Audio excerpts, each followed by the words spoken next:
Happy Monday. It's another Mondays with Marsha, and we're really glad you're here. I'm wearing my special Vote November 3rd mask because of who is my guest today. I'm thrilled to have Sasha Marquez with me talking about voting and about the power of the vote. And Sasha, I'm so glad you took on the leadership of this. Tell us a little bit about TerpsVote and what it is they're trying to get us all to do. Yeah, so TerpsVote is a coalition of students, staff, and faculty on campus. So we come together and meet about once a month during election years, and we are just trying to get the word out about voting on campus. We want to make sure students know all the dates and deadlines. We want to make sure they have the resources to register to vote wherever they prefer, whether it's here or at home. And we want to make sure that they have the resources to be educated about everyone on their ballot and everything on their ballot and feel confident voting.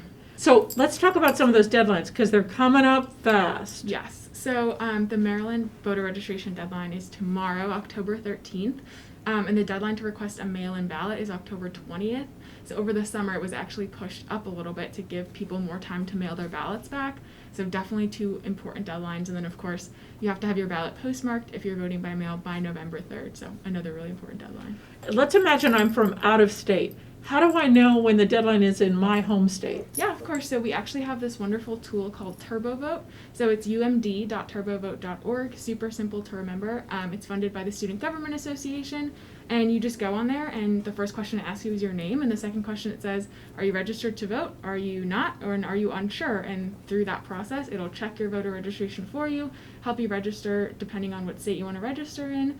And then it'll help you make a plan to vote. So it'll help you look up your polling place if you want to vote in person, help you look up early voting if that's how you want to vote, and then help you request a mail-in ballot if that's how you choose to vote. How do you understand about the various candidates and their positions, and where would they find that information? Yeah, so we have a couple of resources that we direct students to. One of them is this nonprofit called Ballot Ready. So it's just ballotready.org, and you type in your address, and it pulls up a sample ballot where you can actually click on the candidates for each position, and it'll either take you to their website or show some highlights on the special issues on their platform. So if you want to know more about their COVID response or like different issues that where their stances are, it'll just pull up a little paragraph of a speech they wrote or something taken from their website, and then you can click through to their website to learn more.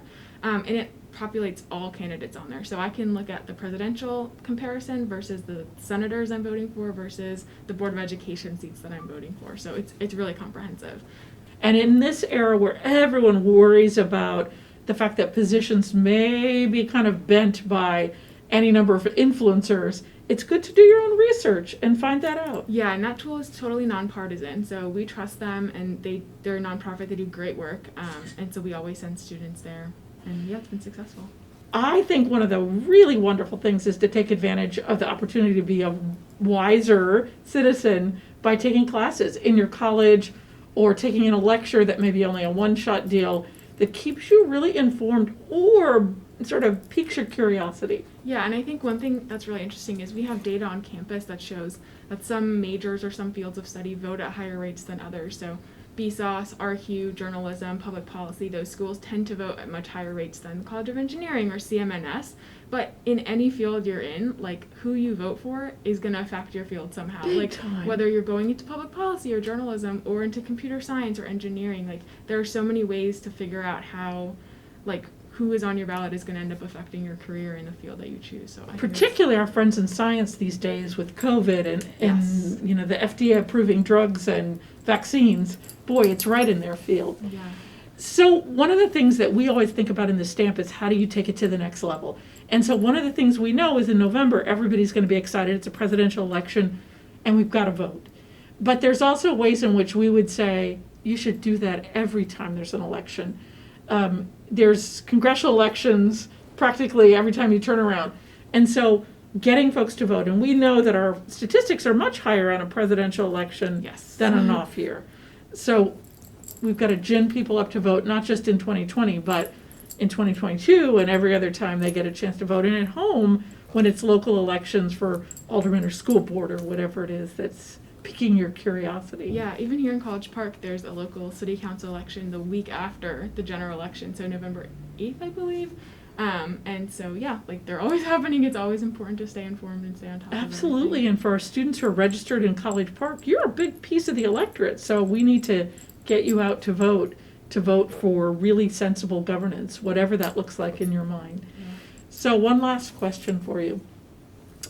As we seek to vote, one of the things we know is Xfinity will be an early voting center. What does that mean? Yeah, so Xfinity is going to be an early vote center and an election day vote center. So it's going to be on the pavilion at Xfinity. And that means that anyone, for early voting, anyone who's registered to vote in Prince George's County, so including students that are registered to vote in College Park, can actually vote there. They'll be open from 7 a.m. to 8 p.m. every single day starting on October 26th through Election Day, including Saturday and Sunday. So for students with busy schedules, if you want to pop on over on a Saturday or Sunday, we'll be there. There's going to be lots of people volunteering at the polls as election judges through the PG County Board of Elections, but also outside. And so if any students want to volunteer, there's going to be a sign-up sheet going on in the next few weeks, and students can actually volunteer to help voters from around the community know where to park and know how to get to the actual polling place. So definitely a huge Sasha, we are so grateful to you for leading our efforts on campus with Terp Votes and the way in which you've taken hold of that in a time that is unprecedented. And if we could only convince our colleagues across the campus, faculty, staff, students, voting makes a huge difference. And if ever there was a year to vote, this is it. Yes, definitely. Friends, every Monday we have either a fabulous thing to tell you about or a great guest. And we're thrilled to have Sasha with us today.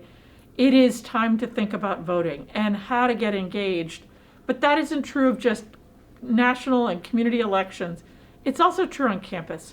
The way in which you make yourself heard is that you jump into something that plays to your passion, something that allows you to use what you're learning in a way that may enrich that learning in and outside of the classroom. The stamp can be your starting place. Amazing student groups about things in the electorate, about issues that you have passion for. But it's also a place where you can meet people. So come, take a chair, do your studies, think out loud, meet other people, grab a cup of coffee or something to eat. This is a great place to be. It can be your starting point. Next week, we got new things to share. Thanks a bundle.